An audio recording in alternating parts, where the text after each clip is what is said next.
TellyCast, the TV industry news review. How to get hired by Netflix. What's the latest on Andrew Neil's GB News and Rupert Murdoch's News UK channel launches? And what's next for Piers Morgan? Hi, I'm Justin Crosby and welcome to this week's TellyCast. On this week's show, my guests are former BBC North America and Europe editor Mark Mardell, media consultant and journalist Ian Burrell, Indigo talent MD Jude Thompson, and David Cornwall, managing director at Scorpion TV. It's all coming up on this week's TellyCast.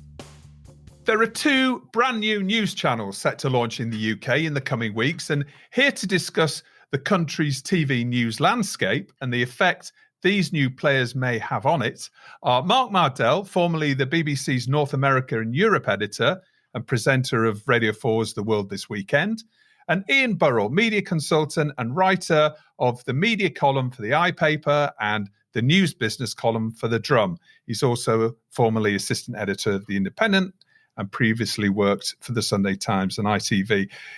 Mark, Ian, welcome to the show. Delighted to be here. Thanks, Justin. Great to have you on. Ian, coming to you first. Is there really a market for two new news channels in the UK? Well, certainly the people putting the money into it think there's an opportunity. To me, this is post-Brexit television news. This sense that there's a whole audience out there that's being passed by the current incumbents in television news, and this has been building really since the referendum and all the years that we've lived through since then. This feeling that London-centric news is not reaching various parts of the country, that people are being left behind. That's certainly the feeling behind GB News in particular. They're looking to create diversity in the voices on their schedule and to reach parts of the country that they believe are currently underserved.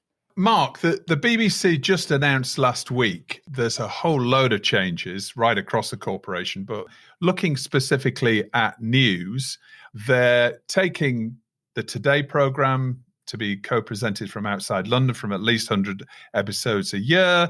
They're moving the climate and science team out to Cardiff and technology to Glasgow. BBC's World Service business team has moved out to Salford.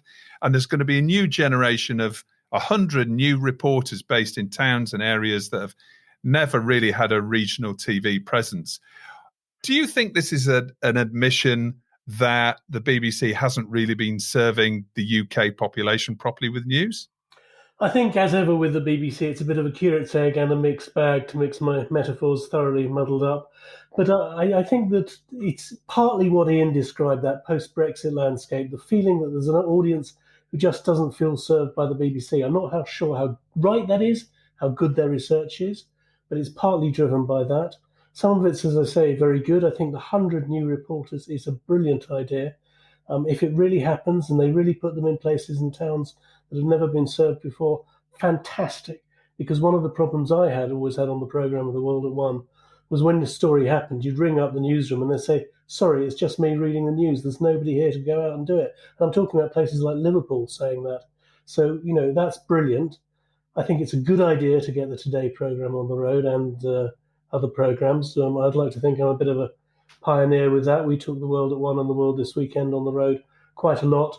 You have to be technically editorially quite focused on that. You can't just go there and then hope something will turn out. You have to look for a story that will work. We did it during Brexit, so it was always about Brexit and the area's attitude.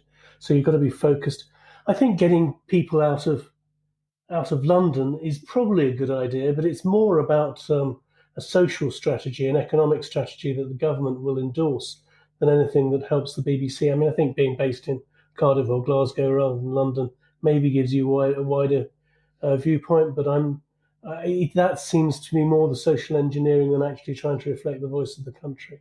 Ian, you talked about this being driven by a sort of a post-Brexit kind of movement, if you like, or the BBC has been always known as, or certainly Andrew Neil recently talked about the BBC's news as being metropolitan and sort of centre-left. And these two new services we're assuming they're going to be more on the centre-right or more right-wing facing. People have talked about Fox News as a bit of a template for this. Can you talk us through these two news services and what we know so far? Yeah, absolutely. Well, I think that's certainly the case with GB News. You only have to look at the hires that they've made, which is the most interesting signal so far of the type of service they're putting together. There are three individuals who've got strong connections with the Brexit Party, or Reform UK as it's now known. Michelle Dewberry, Alexandra Phillips, also Inaya Following Iman have all stood for the Brexit Party. On top of that, you have Christian Mitchell, who's the LBC producer for Nigel Farage, at least for as long as Nigel Farage was with LBC.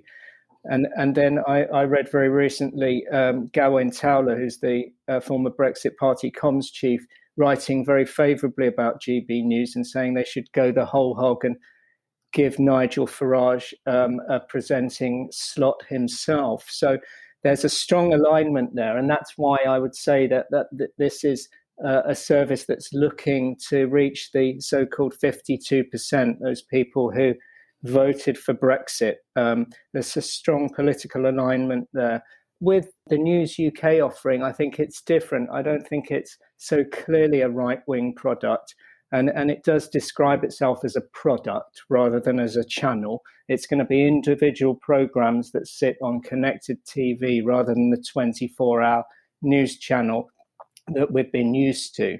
And it's going to really advocate and market for the existing brands in the News UK, Rupert Murdoch's newspaper stable. So it will build on the brand recognition that The Sun, The Times, and also Talk Radio already have. And this play is very much about News UK realising that it can't just be a newspaper legacy media organisation. It has to be multimedia. It's already moved into the radio sphere with Talk Radio and Times Radio. And this is an extension of that. It's a cross-marketing, cross-promotion of some of its best-known figures from those news brands. So the Times is obviously rather different in outlook from a Brexit leave type position. There are differences in terms of the political leanings of those two organisations, quite distinct. Taking GB News to begin with, obviously, chairman is Andrew Neil, a hugely successful career in news, basically being editor of the Sunday Times and lots of various newspapers over the years, but also, helming some very successful political shows and actually being probably the most effective political interviewer, certainly over the last election and over the last few years. It seems to me to have all of the right ingredients to succeed. Mark, what do you think? What do you make of GB News? Well, I would agree with you to start off about Andrew Neil. I worked with him very closely on This Week. I think he's a brilliant interviewer, brilliant presenter, very badly treated by the BBC and stupidly treated, because if they're worried about how they appeal to a certain audience, he was the man to do the job. And as you say, he's the best interviewer they've got. And I think it was crazy to throw him away. And I've got a lot of respect for him. But I'm concerned, interested indeed, fascinated by what GB News turns out to be, because it's all very well saying it looks Brexity, it looks leavish. Well, we've left. I know there's a lot of mileage left in Brexit, and it's a process, not a thing that happens, but you can't bang on about Brexit the whole time. They say they want to serve a marginalised and overlooked community, an underserved and unheard community. Do they really mean that, or do they just mean the people who voted Conservative in the last election in those new red wall seats? Is it just about that? Is it wider than that? Because Andrew Neil says it's not going to be Fox News, it's not going to be fake news, it's not going to be ranting. But it seems to me one of the things that's running through it is anti-woke.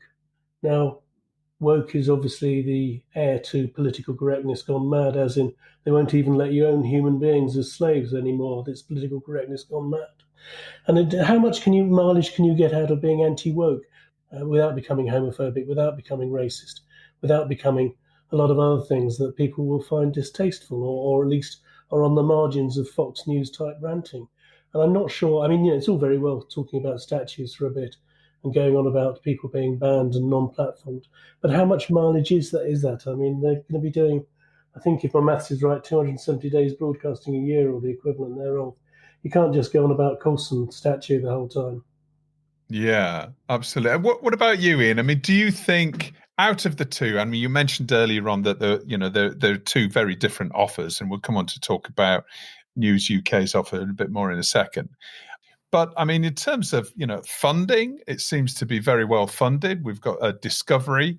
There's also Dubai Group that are funding this, as well as other individuals. It seems to have, from what I've read, around £60 million of initial funding, and they've launched a recruitment drive for about 140 jobs, including 120 journalists, which is actually amazing. Over the last couple of weeks, we've seen a huge drive into journalism for both BBC and GB News, which is obviously great news and something that is much needed.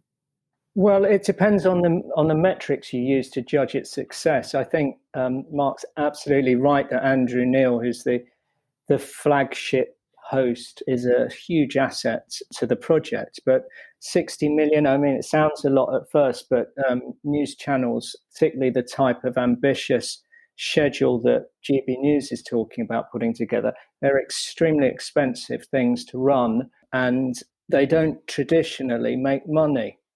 Sky News hasn't made money. Most people would consider that to be a success over the years, including Andrew Neil, who was there at the beginning. But it's not a financial success in that respect. You have to consider how we judge this. There's not a huge audience for rolling news. It's a pretty minority interest, and most media analysts struggle to see the business case for this, and the idea that advertisers will be queuing up to spend money with a service like this, particularly if, as Mark suggested, they veer towards some pretty sort of hostile stuff, particularly if they need to keep the ratings up, which offends people and leads to criticism and backlash. It's not quite as an easy one to pull off as I think you suggest, or might seem in these early days when it's all good news as far as they're concerned, because they're bringing on new people, they're hiring in a market where there's a lot of cuts and recession, and it seems like they're going forward. I think that because of the types of backers they have, it's not all about making money. Paul Marshall, who's the big hedge funder, who also underwrites Unheard, which is another anti-woke news outlet that is involved in the culture wars that Mark was describing. He's one of the big backers. The Legatum Foundation in Dubai is also putting in a lot of money. I'm not sure that the idea that they're going to make a huge amount of profits is the motivation. I think it's about changing the narrative in television news, providing something different, and all that comes with that. Absolutely. I think it's intended as a wedge against the BBC. It's trying to force open the scale of political intervention from the television broadcasters and just push the envelope a little bit, or quite a lot, I imagine. And I think it is more political than about making money. I, of course, welcome the new journalistic jobs. I wonder what they're going to be, whether it's just going to be production staff, or whether they are actually going to employ reporters to talk to the people who are underserved and underheard. You mentioned rolling news. I think Andrew Neil has said it won't be conventional rolling news, so it'll be sort of discussion panel shows, I imagine. I don't know. We don't quite know yet. But I think it's very difficult to fulfill their remit of actually talking for people who are underserved and underheard. And if they don't just mean people who say, we don't never talk about immigration when we're talk about nothing else. If they really mean there's an underserved audience, particularly in the north of England, then you have to have people out there reporting, just looking for those stories, hearing those stories. It's 6,500 hours a year of original news, opinion and debate. But I guess we talked about Fox News as a model for this in the US in terms of personality-driven channel. They've they've hired, surprisingly, actually, they've hired Dan Wootton, haven't they, from News UK? And you would imagine Dan Wootton would be the jewel in the crown, or one of the jewels in the crown for the News UK offering, Ian. Yeah, that was a bit of a poach, and I think that adds an interesting dimension to this whole mix. So you have Dan Wootton, who people associate with News UK, on one side of the fence for GB News, and the first announcement, talent-wise, from News UK was Gordon Smart with an offering called News to Me, which is another celebrity entertainment type format rather than the more traditional news offerings that we were expecting. This extra dimension, it all helps, I think, GB News in saying we're a broader proposition than having just a single political agenda. That will all help with Ofcom and the way that it sees the outlet. I don't think Ofcom will be looking to shut this down, as some of the critics are already asking it to do before it's even launched. Ofcom has a brief to encourage plurality of voices, and it very rarely steps in to close any service down. The phrase it uses is due impartiality, which is quite broad.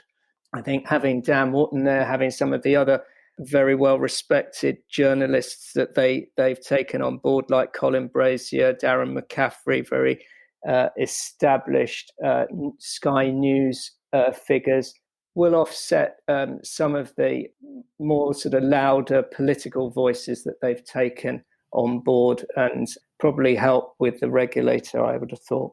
We've seen Ofcom bare its teeth fairly recently, haven't we, with CGTN, the Chinese news channel? They did, but that was really because CGTN failed to separate their ownership from the Communist Party of China, and only after very long negotiations and with some reluctance did Ofcom have to sever that license relationship. I think they were given every opportunity to remain on air. You only have to look at RT, Russia Today, the Kremlin supported Russian international news network, to see that they're still broadcasting in the UK despite having committed serious breaches of the Ofcom code, as indeed CGTN did. But CGTN lost their license because they weren't able to show that they were distinct from the Communist Party of China, and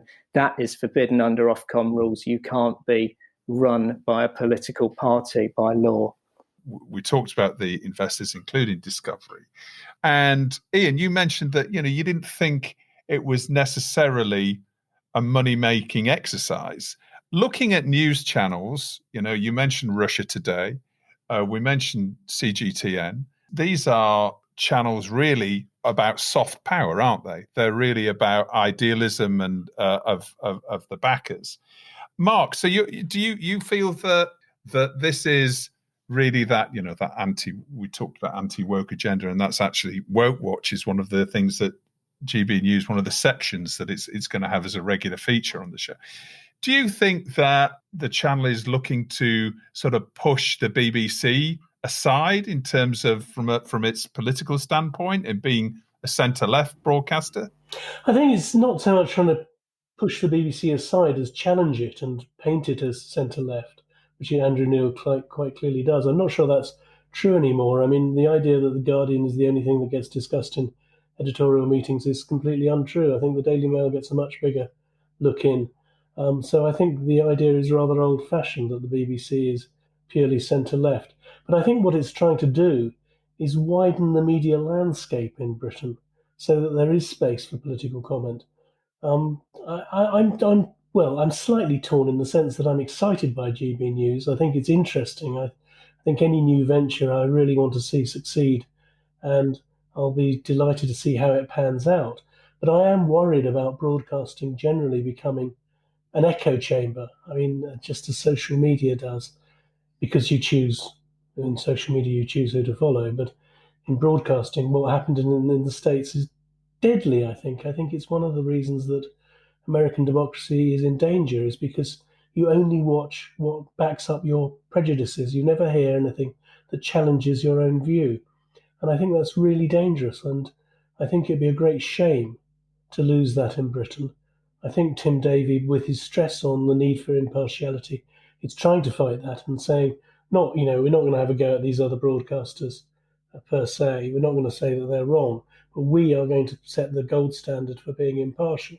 Now, we all know in our own struggles with journalism that it's not something you actually can achieve impartiality, but it is worth trying, I think. And I hope the BBC carries on doing that.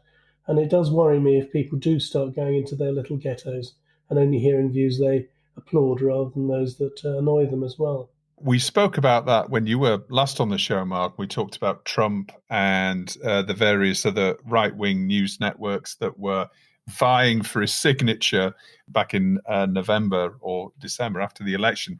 We've just seen recently there's rumours about him launching his own social media network, which is it's kind of frightening, I think. But to your point, if you're tuning into a channel because it's going to offer you news and opinion from a viewpoint that you're seeking as opposed to impartial news, that's us just supply and demand, isn't it, Ian? I mean, that's it's fair enough. In the same way that you pick up a newspaper, you either pick up the Daily Mirror or you pick up the Guardian or you pick up whatever other newspaper because of its political leanings, and you feel more comfortable with. Isn't that just what GB News is doing? Well, they would say that, but television news in the UK hasn't been like that traditionally, and some would say that's its beauty, that it has very high levels of trust, higher levels of trust than the newspapers enjoy, because it treads a careful line of impartiality. And what we're seeing here, you could say, is potentially an Americanization of our television news. The model for GB News, not just in terms of pure output, but in terms of format, is the American model. So the types of programming that Fox News, but also MSNBC puts together, those kind of studio discussion shows. And we're also seeing this Americanization play out in other areas of broadcast. So LBC, I think, has been an encouragement to these new TV players, in that they've been able to give platforms to people with very strong opinions who maybe wouldn't have been able to get onto the BBC, who've been balanced under this due impartiality, one against another. So you've had the likes of Nigel Farage on LBC. Possibly James O'Brien would be seen to be a counterbalance to that from the left of centre. And that's been a big encouragement. And now we're seeing it also with Piers Morgan and what he's done at Good Morning Britain up until his rather dramatic departure from there. He's taken some of the lessons he learned in the US and brought this very opinionated style that we've just not been used to up until now. So I think this is potentially it's a tipping point. And I think Mark used the expression pushing at the envelope. That's what we're seeing here. And to come back to the point of the BBC, it could be that if the BBC is nudged a bit to the right, then some of the political supporters of these new ventures will consider that part of their success metrics as well. They'll consider that this was all worthwhile if they've changed the balance of the debate. You mentioned Piers Morgan, and he's presumably the spectre that is casting a shadow over both of these services, I think, because the question is, where's he going to go next? This is, as you say, a presenter that has not only taken his cues from American TV, but obviously he spent quite a lot of time on American TV at CNN with his own show. He's also comes to any channel with nearly 8 million Twitter followers. So he's actually, a hugely influential hire. Where's he going to go? I mean, we know that Rupert Murdoch is a big admirer of his and he's worked for him many times in the past, but presumably he won't be content with just being on a connected TVs. He'll want to be the star of a channel himself. I mean, what are you thinking? Where's your money going? Where's he going to land He'll have plenty of offers, that's for sure. And both of those new ventures would want to have him on board. The News UK team has his former producer, Winnie Dunbar-Nelson, on their top team already. She was his producer at CNN, also at Good Morning Britain.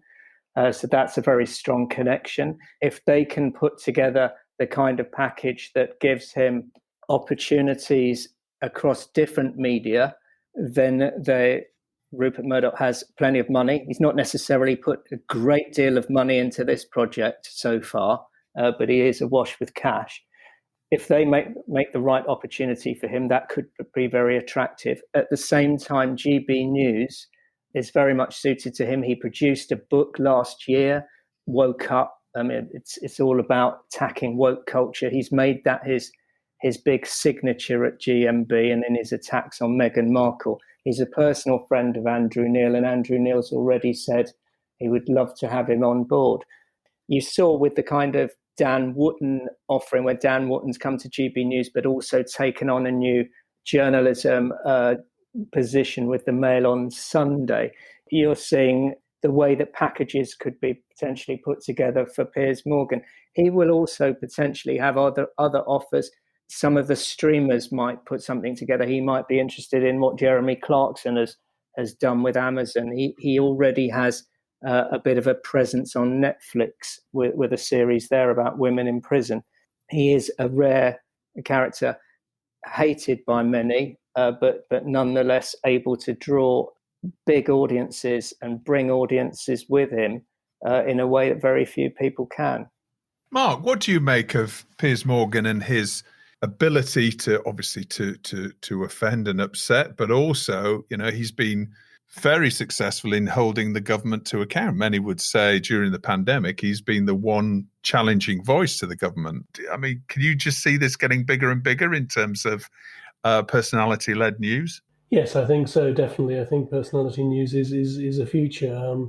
I say a future because I don't think it's necessarily the future and not necessarily the way the BBC will want to go. But it's, what a showman, what a great success, what a huge success. And as you say, there's one bit of me that despises him for that, and the way that you want to, not so much it's that you want to watch him, but you read about him constantly. And it seems the whole Meghan storm out was deliberate to me, was designed to provoke headlines and to make him bigger than the story. But he has been a great success, as you say, holding the government to account, doing tough interviews, which I think increasingly we don't see very much on the BBC. I think that we're getting into a phase where the BBC is worried about offending the government on occasions and doesn't give very strong grillings in many cases. Paxman who I worked with for a long time as well, was a huge success at that, of being not necessarily opinionated, but just asking the tough questions again and again. And Piers Morgan clearly does that. And, that's again where I've seen him tweeted around again and again when he's put the government ministers on the spot. And I think that's great to see that. And I would like to see that if I was saying that the BBC is being nudged in a certain direction by these news channels, that would be great if it was nudged into a tougher approach to government. Because it's quite interesting that both Andrew Neil and Piers Morgan have, to an extent, Piers Morgan flits across, but a right-wing persona. But nevertheless, they're still quite tough on this Tory government. I think he's also, just an aside, he fits in with the Trump and the Boris mold, doesn't he? He's a populist character, middle-aged white man, but, sort of somebody who's larger than life and says what he thinks others won't say. There must be a question as to how much he appeals to the millennial audience, though, which is, if you're going for advertisers, that they're the holy grail. That kind of grumpy middle-aged guy approach is not necessarily going to play that well with them. I think with GB News, if they could afford him, another thing that they might find difficult with Piers Morgan is whether he would overshadow the whole brand. He's such a big personality. At the moment, their big name is Andrew Neil, and they draw a lot of kudos from that. If it becomes the Piers Morgan channel, that might be something different from what they set out to do, particularly as Mark was saying, he is a bit of a maverick. He led the mirror against the Gulf War. He took on the gun lobby in the United States. He's challenged the UK government over its handling of COVID, and yet on other things he's very anti-woke, pro-royal family, much more sort of traditionally right-wing. He's a difficult one to call, and such a big name that he could become sort of all dominant on the channel. So it'd be a difficult one for them to manage, I think. Where's Jeremy Paxman these days? I mean, we miss him. I miss him a lot. I think he pops up on Channel 4 documentaries from time to time. I think he's got a podcast, which I haven't shamefully listened to yet, interviewing the great and the good.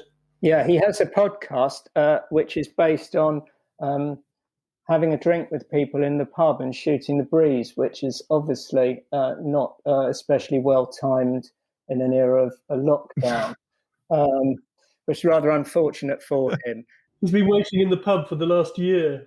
You can see he'd be very attractive to either a product from News UK or the schedule at GB News. I read an interview with him last week that he did with Press Gazette, where he not only ruled himself out from having had any talks with GB News, but rather indicated that he was completely out the loop by saying he never watches Newsnight anymore, hasn't watched it for years, and claiming not to recognise quite a lot of what's going on at the moment. So I don't think he's looking for a gig with either of these operators anytime soon. Well, he's a man after my own heart, because that's what I based TellyCast on when I started it last year, was the idea of sitting with TV people in a bar shooting the breeze. So maybe we should get him on next week, and or invite him on in a future week, see how it's going. And yeah, he sounds like he's chilling out. He's had enough of the whole aggressive interviewing, and he's probably just taking it easy. He's always had that rather world-weary style about him. He's done the Edinburgh Festival as well, hasn't he? So he's got a few strings to his bow. Yeah.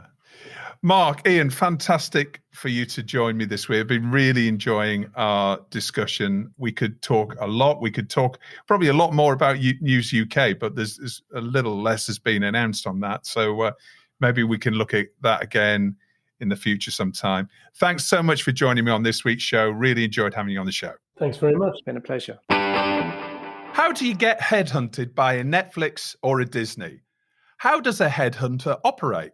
And what's the market like right now for senior executive TV hires? Well, here to tell us all of this and more about the secrets of the TV industry headhunter, I'm joined by Jude Thompson, MD and founder of leading TV industry talent recruitment business, Indigo Talent. Hi, Jude. Welcome to the show.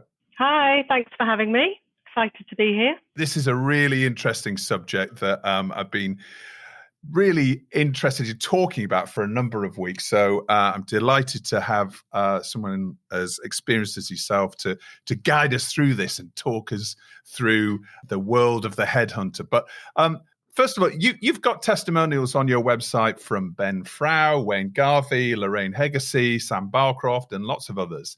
Tell us more about what you do and who you do it for. We are a bespoke and boutique headhunting company, which means we're small. There's only 5 of us, and we intentionally keep it very tight. We work specifically within the TV industry, SVOD industry, and 2 divisions, scripted and unscripted. And clients, as you've seen on the website, offer range from people like Fremantle to Sony to Sky to smaller clients like various artists, 50 Fathoms, Lightbox. We work with exceptional storytellers and creatives. I'm really proud to do that. What's the background to the company? Did you work in TV, or does other execs within the business work in the TV industry? How did you come to be a specialist headhunter in this area? We're a diverse crew, actually. There's 2 of our team specifically came from production and talent management. I came through the executive search world, so I've been doing this for 20 years. not many benefits of getting older, but one of them is experience and confidence. And I guess the other is I've worked with candidates 15, 20 years ago. So now they are in senior leadership roles. Who else? We've got Claudia, who's my business partner, came from radio. Sunrise, who's just joined us in Glasgow. She came from gaming. So yeah, a real mix. And I think it brings a different edge and a different opinion onto the market and the people we evaluate and identify.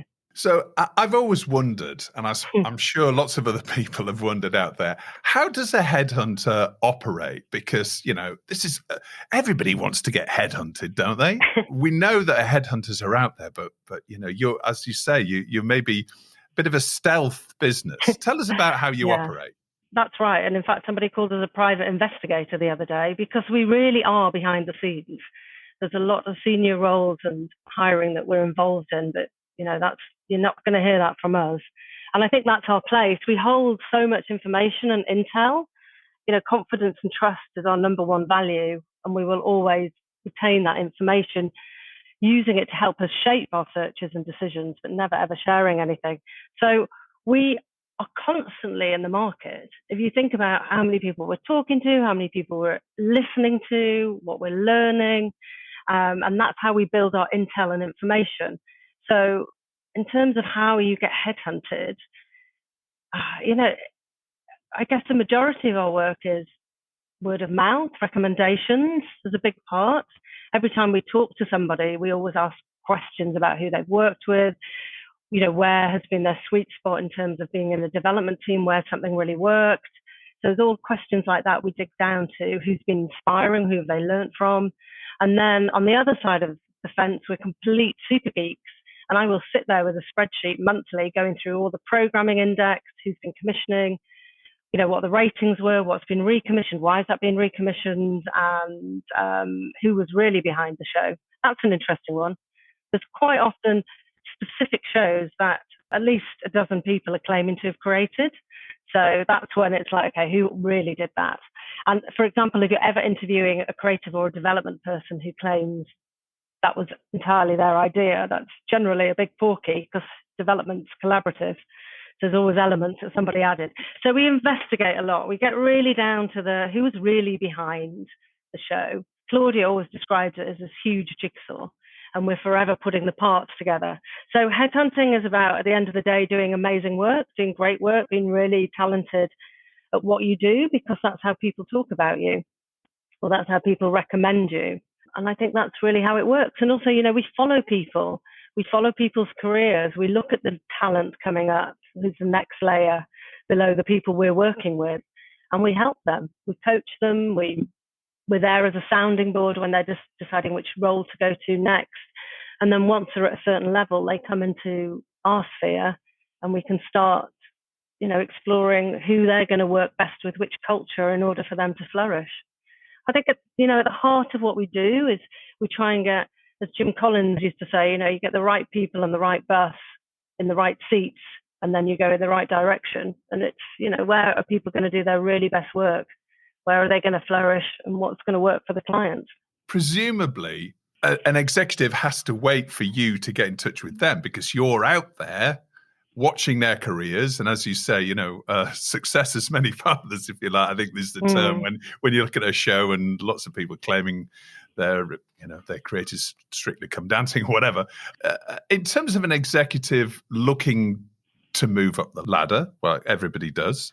Should they get in touch with you, or are they waiting for you to get in touch with them to doing your research and waiting for the call, for the email from you? I mean, it works both ways. I would anticipate we've probably been in touch with most people who are in permanent roles, by the way. Headhunters tend to work at a permanent level, whereas a lot of talent managers and there's sort of some recruitment agencies who are really good in the market, and they will look more at freelance execs. So it's a different type of role. If we're asked for freelance, if we know anybody who just, is in between roles or looking for some work, we're always happy to share names. But in general, we're always open for people to contact us. I guess the challenge is, in some aspects, if somebody's proactively looking for a role, we're not going to be the best people, because we're working on either specific briefs or we're looking at people who will be considering what next after they've delivered certain things at their current companies.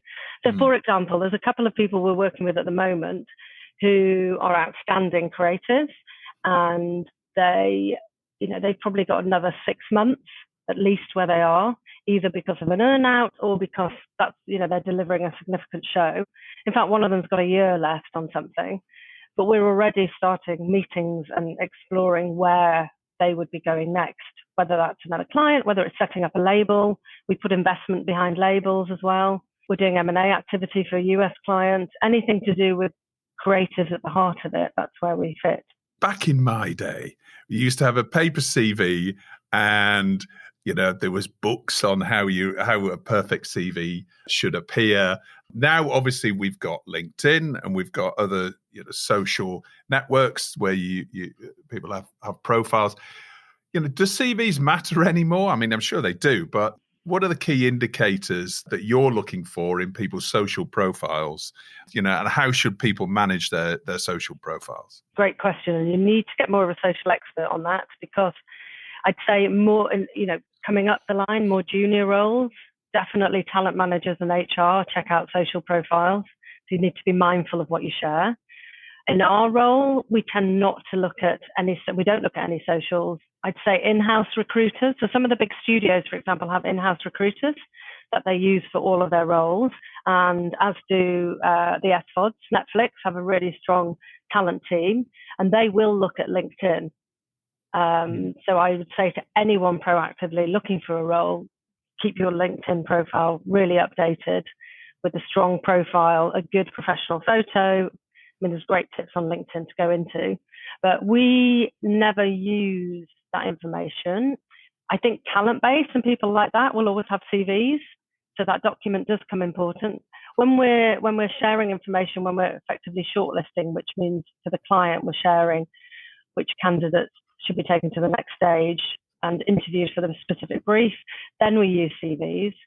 And what people are most interested in is where they've worked, obviously, who they've worked to, and what their credits are. So what shows, somebody will always scan immediately what shows have they worked on. What's the market like right now for permanent roles? Because we've obviously come through, when we're recording this, it's the anniversary of a year in lockdown in the UK. Very unusual patterns in terms of the way that the business has run in terms of the content industry. What's the market for permanent roles right now? I'd say, just take it a step back. What happened this time last year then, after that 3 weeks of complete blind panic, all the global roles that we were doing, the global leadership roles, they all went on hold, which was absolutely right, because people in those positions needed to navigate their existing companies through whatever was happening. And also senior leadership here, in the UK, they were obviously all focused on effectively production and keeping their people safe. So recruitment took a back seat at that stage. So, we did have a sort of a big pause, which is quite right. And then there was also a fear factor of people not wanting to move roles during this time, because again, it was like, well, what happens? I'm on furlough, I'm not on furlough. So there was, as you'd imagine, there's quite a bit of anxiety. Yeah. As of before Christmas, everything came back. So all the global roles are back on. As a business, remember, we're a small business and we only take on a certain number of searches so that we can do them all very well. But we're at capacity in both scripted and non-scripted. So we won't take any new searches on until May. So right. I guess that gives a snapshot that things are moving. It's positive. I've talked to other headhunters. They're in a similar position. And that's another thing, by the way. I'm just going to crop back to that. So headhunters all tend to have their own relationships with clients. So somebody will work with that client, will work with somebody else. So anyone who wants to get on the radar of headhunters needs to sort of connect with all the bigger players to flag themselves up. I'd suggest that, especially if you're proactively looking for a role. We saw over the last week in the UK, the BBC announced, lots of its departments are starting to move out to the nations and regions, and Channel 4 is obviously already committed and indeed opened its offices in lots of places around the UK. How's that going to affect executive recruitment in the next couple of years? Because coming from Yorkshire, and I know, Jude, you are too. Yeah. I mean, when it comes to the senior executive who lives in Queen's Park, might not be quite as keen to move up to Newcastle or Glasgow or Leeds. Presumably, that's going to offer loads of new opportunities to people regionally as well. And actually, what happens to the execs that are left in London, because they're going to be looking for other roles solely in London as well. So it's such an interesting time. 2 years ago, we were doing a lot of work in Glasgow, and we've put some brilliant people up there, but it was a lot harder work. And for example, at the moment, we are doing quite a few searches in Bristol, and it's a lot easier to talk to people about moving out of London. Obviously, that's an impact of COVID, having more space. People really reflecting on lifestyle and how they want to be spending their time. I think the remote working has really impacted how people will live. It's going to be much more acceptable now to have 2 days in the office, 3 days in the office, and have a slightly longer commute. That's going to be doable. And I think it's really positive for the regions. We're seeing a lot of people, the Geordies. Having said that, I couldn't even think of any Indies who were up in Newcastle, which I thought was extraordinary, such a creative bunch. But Geordies, a lot of Northerners end up going home, as I'd like to say, going back to their roots. And so that's fantastic. I know, quite a few people already who are looking at a northern move. So that's taking this creative talent out of London and up to building talent bases in the regions, which will take a little bit of time, but I think it's hugely positive. And also, London has been the epicenter for the creative world. I moved out of London 5 years ago to Brighton, and feeling quite pleased with myself about that during COVID. But I have to say, I'm from Middlesbrough originally, but moving out of London, you realise what a bubble London is. My husband, they're in the pub or watching telly by 6 o'clock. We haven't even left the office, and I thought that was a really interesting insight for TV world to think about the impact of, creating content outside the London bubble. But positive for the regions, great talent up there, and I think by creating those hubs and talent bases, it's just going to provide way more opportunity, for more voices, more regional voices. Brilliant. I'm excited about it. Yeah, me too. And I think, this is all part of this levelling up that we've been talking about that totally. Hopefully really comes through on the back of rebuilding after COVID. But now looking at the US streaming businesses who have come and parked their tanks on the lawn of the UK TV industry over the last few years. And I'm hearing whispers from the freelance world that, new productions that are in place now, freelance execs are going to the highest bidder, i.e. the likes of Netflix, and they're paying almost 3 times as much for an exec for a week in production just because they're desperate to get production moving again. And it's kind of, price isn't an object for them. But it's in terms of the permanent roles, are we seeing that similar effect when it comes to US streaming businesses distorting the market with high salaries for UK broadcasters and other UK content businesses? Good question. They do pay more, it's a fact. And I think it'll be more challenging potentially for people when they've been in a streamer to then come out and might have to take the shout that they're going to need to take a pay cut if they want a specific role somewhere else. So we're doing some global searches at the moment, and the US salaries have always been considerably higher than European salaries. So perhaps that's just what happened with the streamers. It's a really tricky one because, you asked at the beginning about, how do you get headhunted for a streamer? People ask us all the time about that. People all want to be working in that SVOD world, and, they've got bigger budgets to play with. It's where people are really heading to consume content as the new players. It's the pinnacle, isn't it, for an exec's career, I suppose, if you've been working at the BBC or you've been working, at any of the other national broadcasters, and You've got likes of Netflix or Disney or Apple who are there going, okay, well, it's almost double the salary. And the role that they have as well is so much power then, in terms of, right, okay, their commissioning might is also quite significant. So, hugely influential roles. It's certainly an interesting area. It seems, but it's tough. I'm not saying terrestrial commissioning isn't tough as well. All of it's tough. You're very accountable in the Netflixes of this world because everything's so data driven. You've got nowhere to hide. If something doesn't deliver, it's very why hasn't it delivered? But talking about commissioners and producers, because we often see producers making the jump to a commissioner or commissioners leaving and setting up their own production companies. How do you know whether a successful producer will make a good commissioner? I don't think you do. I guess the producers, I've seen so many people make that transition and really, really enjoy it. I guess the people who I've seen who struggled more in a commissioning role from being a producer are the people who get, really at heart amazing program makers. And so they want to get really deep into the nitty gritty of that show. And I think they find it harder to then helicopter and take a perspective across multiple shows and allow the execs from those indies to be the execs. And I think that's where you see there's a challenge sometimes. And, you often see people then leaving commissioning to go back into program making. I know a lot of people like that. Or they'll enjoy the commissioning process for a while. But if your heart lands program maker, you go back to it.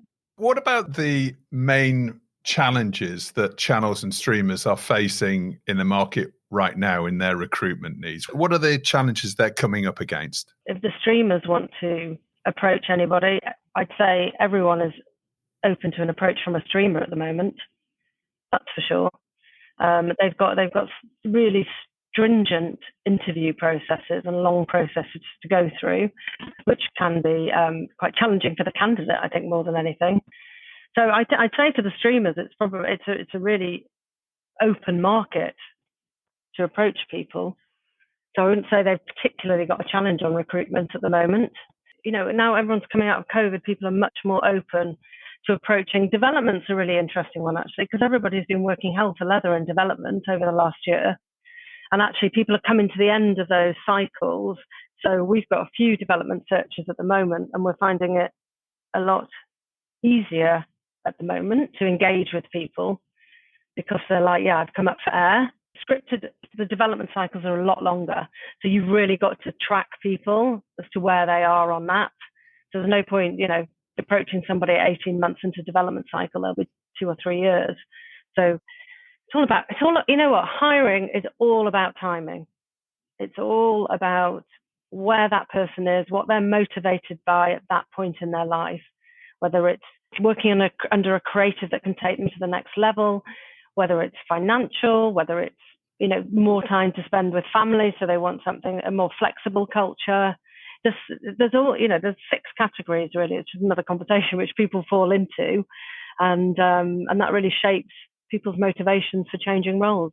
And we tend to know all of those. When we talk to people, it's really driven by what people are motivated by. What about BAME hiring quotas? Because that is something that, is at the forefront of hiring policy for many businesses in the UK, and it's about time as well. There's presumably some challenges with that as well when it comes to hiring at a senior level, because it almost feels like the industry within like the last 18 months, 2 years has gone from not really taking BAME issues seriously to putting in quotas and going, we need BAME candidates and executives at certain level across the industry. That must be a challenge for you and challenge for the industry as a whole when it comes to those hiring plans. I mean, definitely, and we've heard a lot about that. From Indigo's perspective, diversity has always been part of our DNA, and by diversity, as well as Black, Asian, ethnic minority candidates, we also mean demographic, gender, across the board. It's those different voices. That's where we've really sat with our diversity policy. And we've ensured that all of our long lists have been representative, but it has definitely been a challenge. And actually, thinking back to sort of April, May this year, when we had space to really pause and think about this, we, like everybody, you started questioning how you work. Are you doing as much as you can for the industry? I think there was a really big time of reflection there. And I approached, from talking to one of my contacts, actually, I approached Simone Pennant, who runs TVC, to talk to her about it, to say, look, are we missing people? Why have we got such a small pool of Black, Asian, ethnic minorities in this headhunting pool of ours? We quickly were looking at her community, the people we know, and we came to the conclusion that that's fact. There just aren't as many people in that senior leadership pool. And then it was like, well, why not? And we started investigating the layer below, and a lot of those stories about glass ceilings, people not given the opportunities, are well documented. And off the back of that, Simone and I, with Remy Blumfield, I ended up partnering with them to create this breakthrough leadership program, which Remy and Simone had already initiated, and also brought in Fremantle, who sponsored the program for us, to really create a program which will elevate candidates so that they can move up in the industry.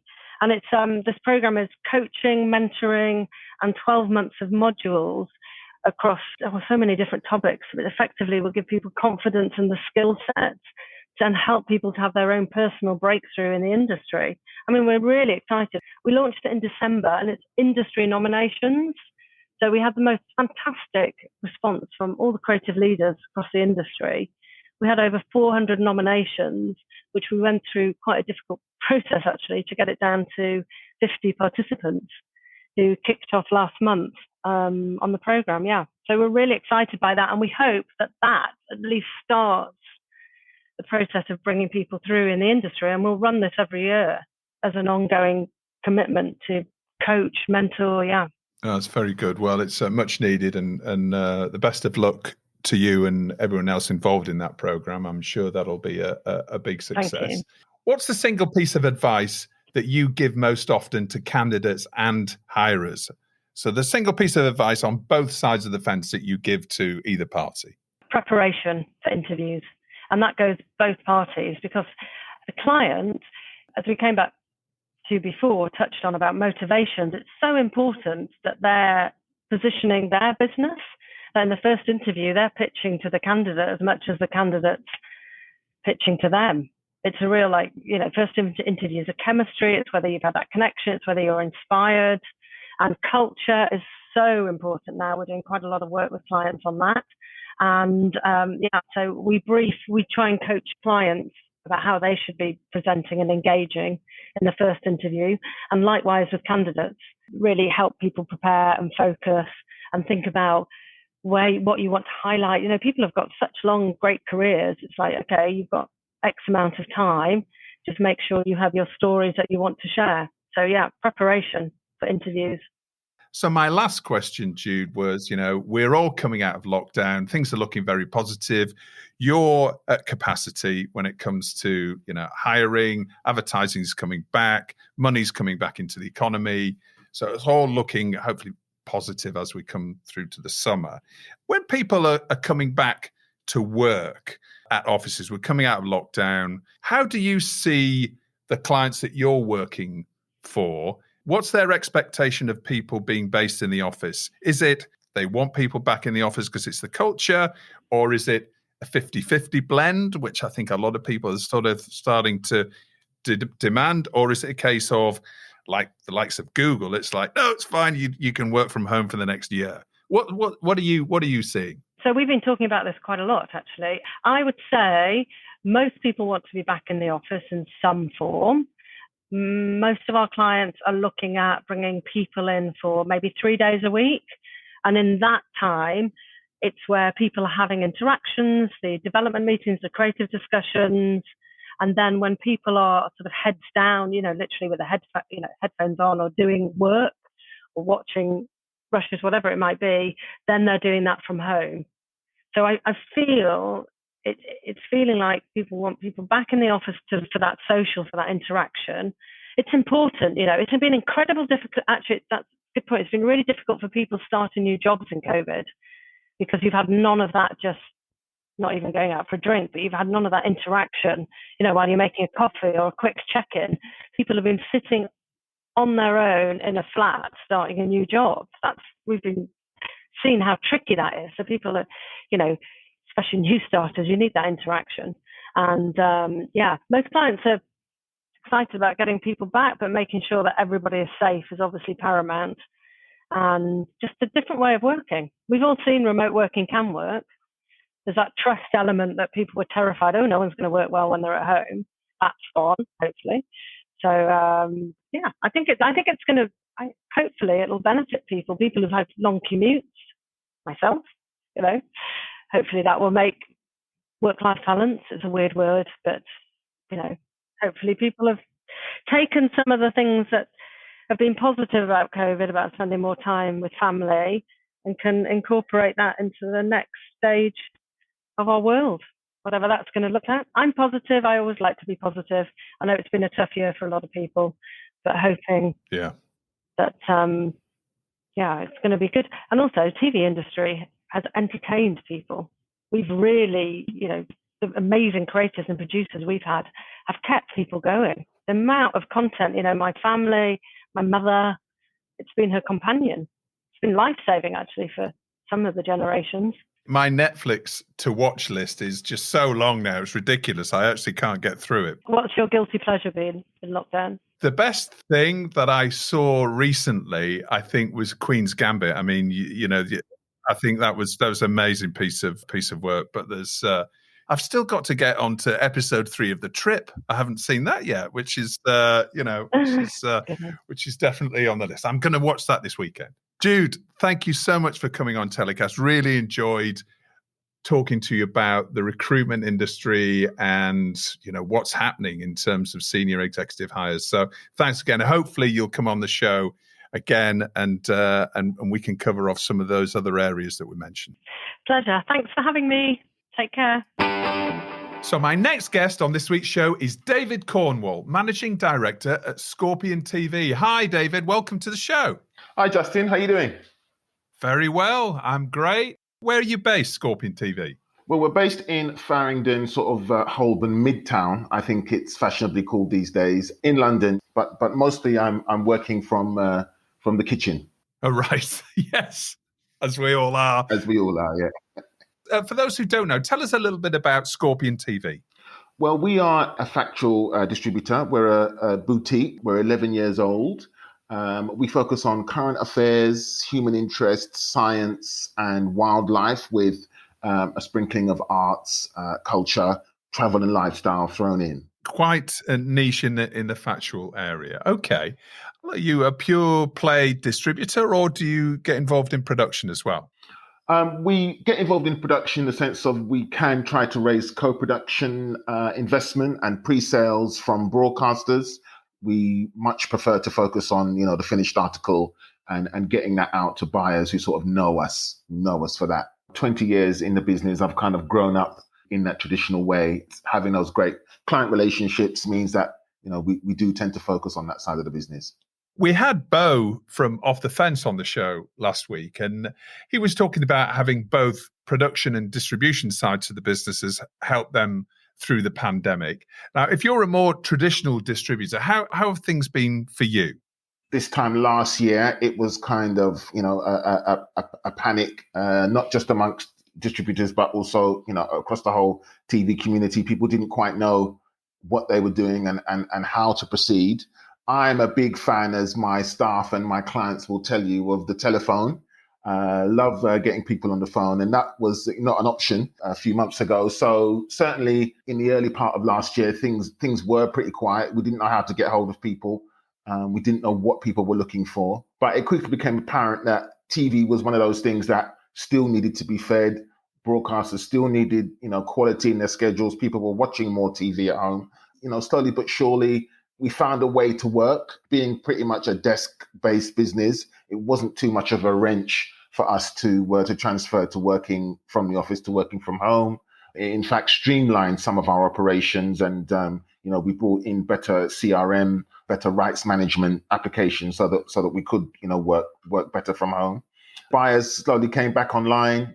The conferences did their virtual thing, and the business sort of shifted quite quickly, I would say, into this new mode. And yeah, the last sort of 6 months I've seen an uptick.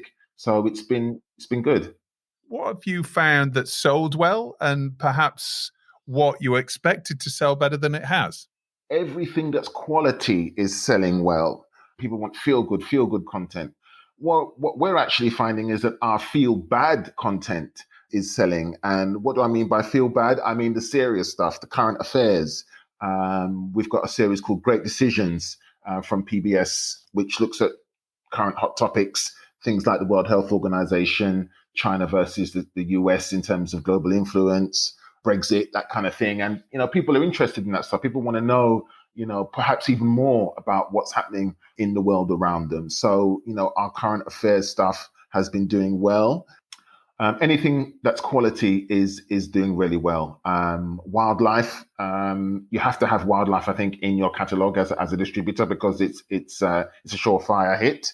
We do have more light-hearted fare as well. We've got a doc from CBC Canada called The World's Biggest Family, about a man who's searching for his half siblings from the same sperm donor.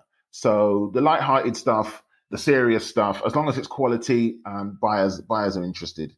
We've seen lots of big streamers entering the market and doing very well over the last year, which obviously has a big impact in terms of content and content rights that are available for distributors. How have you noticed the industry changing over the past 12 months? I mean, is it getting more difficult for you to get great content to sell? One of the talking points of the last 6 months has been the fact that we've been doing a lot more VOD deals, not with the big streamers, but with the proliferation of smaller networks. It's been good. I have to say it's been a pleasant surprise. We've been making money on YouTube, which a couple of years ago we just wouldn't have thought possible. And it's actually the money we're making on YouTube is actually competing with the license fees that we're getting from broadcasters. This is for library content. So and it's for genre content. So it's World War II stuff. It's crime stuff. It's science. But it's great that these films are getting a second life, and the producers are elated because they'd forgotten that they'd made these films. They're in their back catalogue that far, and they're getting checks coming through on a regular basis. So that's been really, really good. It has been the proliferation of these VOD networks. In terms of acquiring content, it's always a battle. We are small. We cannot compete with the big boys in terms of laying down advances. So frankly, we don't try. But what we do offer, and what producers do seem to like, is this personal service. We're at the end of the phone. Your film means so much more to us because it really does put food on our table. If we do take on a film, because we don't take on that many, it has to work. We have to go to bat for it. We mainly work with independent producers, 1 or 2 man or woman bands, passionate about a subject, spend a couple of years making a film, and just want to see someone work hard for it. I think that producers understand that sometimes, despite your best efforts, a film doesn't set the market alight. As long as they can see that you're putting in the work, they're reasonably happy. Obviously, we want all our films to hit, but I think we all know that's not the reality. But right, is that mainly in the UK or is that internationally? Where do your clients come from? We get offered films from any country: Netherlands, Kenya, South Africa, Iran, all over. Because there are so many film festivals, in fact, dotted around the world that that's where the producers tend to congregate. And so they can come from anywhere. But saying that, we do represent some BBC titles. We do represent films that have been on Channel 4, on PBS. Just so happens that these are films that the bigger guys either overlook or don't react to quick enough. How do you search for your clients' content initially, or is it just you reading the trade mags, or is it, as you say, is it film festivals? Is presumably films and longer form content is the key content area for you as opposed to series? Definitely film festivals are in the mix. There's no shortage of supply. In fact, there are about 10,000 documentaries made every year, believe it or not. People come to us, we read the trades. The markets are still important for acquisitions, not only for selling. So MIP is good for meeting producers. Real Screen is good for meeting producers. How have you found the virtual markets have worked for you? Have they had a real impact in terms of your sales for the year, or is it more around, the one-to-one pitching that you've had on Zoom with broadcasters, etc.? Has that paid dividends? I mean, for sure, we've missed the markets. They do give a shot in the arm to the industry. The impact they have in terms of the energy that they give to the industry every 6 months or so, can't really be replicated any other way. So we have missed that. There have been some benefits of the virtual festivals, and that's been able, to meet people from further afield. But on the whole, yes, I would say that the concentration of the mind, the focus of, what are we selling? How many meetings have we got? Getting ready, getting prepared to go to battle, for want of a better expression. We have missed that. Business hasn't been too badly affected, but we're looking forward, like I say, to that input of that shot of energy. So now it's time for Story of the Week, where David gets to choose the TV industry news story over the past 7 days that's caught his eye. David, what's your story of the week? What did catch my eye was seeing that Channel 4 is going to launch the first sort of commercial channel on TikTok with advertisers and branding and so forth. And I thought, wow, that's really innovative and it's exciting. It's exciting, I think, hopefully for the production community, in terms of, new outlets, new avenues for production and new ways of producing. Yeah, I just thought that was really, really interesting. I did note that the Channel 4 hashtag has got about 78 million views on TikTok. So this is before, the channel's even launched. So it does seem as if young people are, using both traditional media and social media, engaging with both, which is really interesting. Yeah, and this is obviously part of their Future 4 digital strategy. That obviously, a lot of Channel 4 content skews young anyway, but it makes a lot of sense for them to be looking at producing exclusive content from some of their, big series brands like Made in Chelsea or Hollyoaks, for example, Gogglebox, etc. It's a rich seam to mine. So that's it's a fascinating area and something that Channel 4 is really leaning hard into the digital strategy. So it's great to see. I think it's going to be interesting to see what new comes out of it, what new productions, come out of it and what that can spawn in another direction. Obviously they've got their legacy brands, which they can exploit really well. But yeah, hopefully this will open some doors for some new creatives. I'm not the demographic. I think that's a polite way of saying it, for these apps. And I just don't really know enough about them. I wish I did. The other story is that Snapchat is trying to compete with TikTok. It's a bit older, and it's got this spotlight, part of their business. And I read that they're giving away $1 million every day, or a share of $1 million every day to their top creators. And they've already made, quite a few millionaires in the last few months. And so something's going on, clearly. And being in telly, being in the creative media, I really should get a handle on this side of the business, and got to sort of do my own homework. Obviously, your focus area is factual, which skews a lot older, right? And it's more, as you said, more a traditional distribution model that you've got, and serving clients with content that is almost at the other end of the spectrum. And what we're seeing is, these huge changes, these new media platforms that are launching, almost every few months. It appears it's very difficult to keep on top of that, isn't it? And I think that these new models are being developed every week. We've got Quibi, who came and went. I mean, we all saw that one, luckily, but that's about the only one that we could predict. But anyway, yeah, go on. I think it'd be interesting to get somebody from Snapchat on the show, and maybe a rep from TikTok over the next few weeks, and have a chat with them and really understand what they're looking for producers and what are their new business models. And now it's time in the show where my guests get to nominate their hero of the week and who or what they're telling to get in the bin. David, who's your hero of the week? My hero of the week and my villain of the week are actually the same thing. Yes, very Marvel superhero universe. And staying in the digital theme, it is the VOD networks. Woohoo! Right. Hero of the week in the sense that, as I said, we're doing deals with more and more of them. The revenues are increasing. It's competing with the linear networks for the library content. It's free money to some degree. That's great. I read somewhere that there are 78 VOD platforms in France alone, which is insane. I don't know why France is such a hotbed of VOD, but there you go.